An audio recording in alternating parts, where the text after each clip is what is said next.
Hello जी, क्या हाल चाल है आपके। Welcome to the part 2 of the series reason why you are not able to crack the manual testing interview. First video के अंदर बहुत ही अच्छा रिस्पांस दिया आपने, बहुत सारी कमेंट आई। अगर हाँ फर्स्ट वीडियो नहीं देखी है तो प्लीज जाके देख लेना। बहुत ही इंपॉर्टेंट चीज बताई है मैंने, क्यों आप मैनुअल टेस्टिंग का इंटरव्यू भी क्रैक नहीं कर पाते हो। ठीक है, अब बात करने वाले हैं सेकेंड इंपॉर्टेंट पॉइंट के बारे में। गाइस मैं आपको फिर से बताता हूँ एक चीज, आप क्यों बेसिकली मैनुअल टेस्टिंग का इंटरव्यू क्रैक नहीं कर पा रहे। ठीक है, इसका सबसे इंपॉर्टेंट रीजन है प्रैक्टिस और आउट ऑफ बॉक्स थिंकिंग। यही चीज को पे आपको ध्यान रखना है। जनरली जब भी कोई इंटरव्यूअर आपसे इंटरव्यू ले रहा है, राइट, वो आपको ना 2-3 चीजों पे बेसिकली जज कर रहा है। पहली चीज है वो ये जज कर रहा है, क्या आप जो भी मैं टेस्ट केसेस आप बता रहे हो क्या वो थोड़े आउट ऑफ बॉक्स हैं, क्या वो यूनिक हैं कि नहीं। अब बहुत बार जब भी मैं इंटरव्यू लेता था, राइट, जब मैंने बेसिकली मान लो लिफ्ट का टेस्ट केस पूछा कि लिफ्ट के टेस्ट केसेस बताओ। अब जनरली लोग क्या होते हैं कि सर लिफ्ट में ये चेक करूंगा, बटन चेक करूंगा, ये चेक करूंगा। वो छोटी छोटी चीजें भूल जाते हैं कि सर ये मेटल क्या है, क्या ये प्रॉपरली जा रही है, अगर प्रॉपरली बैलेंसिंग है लिफ्ट की नहीं, वेटिंग पीरियड ज्यादा तो नहीं। तो वो ना एक्चुअल में कोर रिक्वायरमेंट एक यूजर के पॉइंट ऑफ व्यू से नहीं सोचते। ठीक है, तभी उनको दिक्कत आती है और वो आउट ऑफ बॉक्स सिनेरियो कभी बता ही नहीं पाते। ठीक है, रीजन यही है आपको,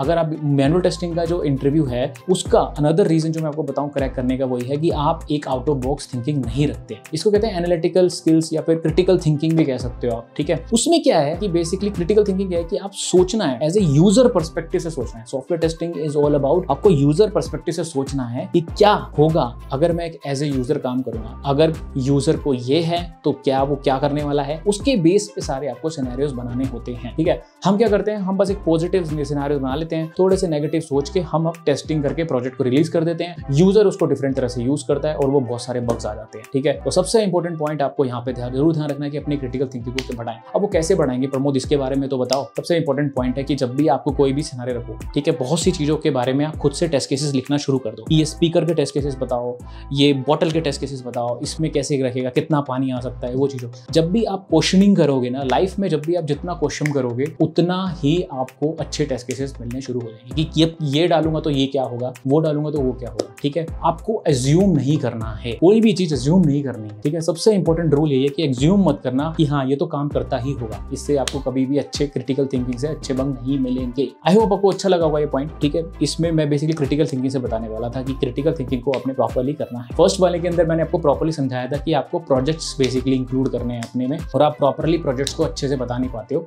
इसलिए आप क्रैक नहीं कर पाते हो। सेकंड वाले में मैंने जो आपको बताया कि क्रिटिकल थिंकिंग को कैसे इंप्रूव करना है, हमेशा आपको एज्यूम नहीं करना है और सोचते रहना है कि क्या मैं डिफरेंट बताऊं जिससे कि इनको एक अच्छा पॉइंट मिले।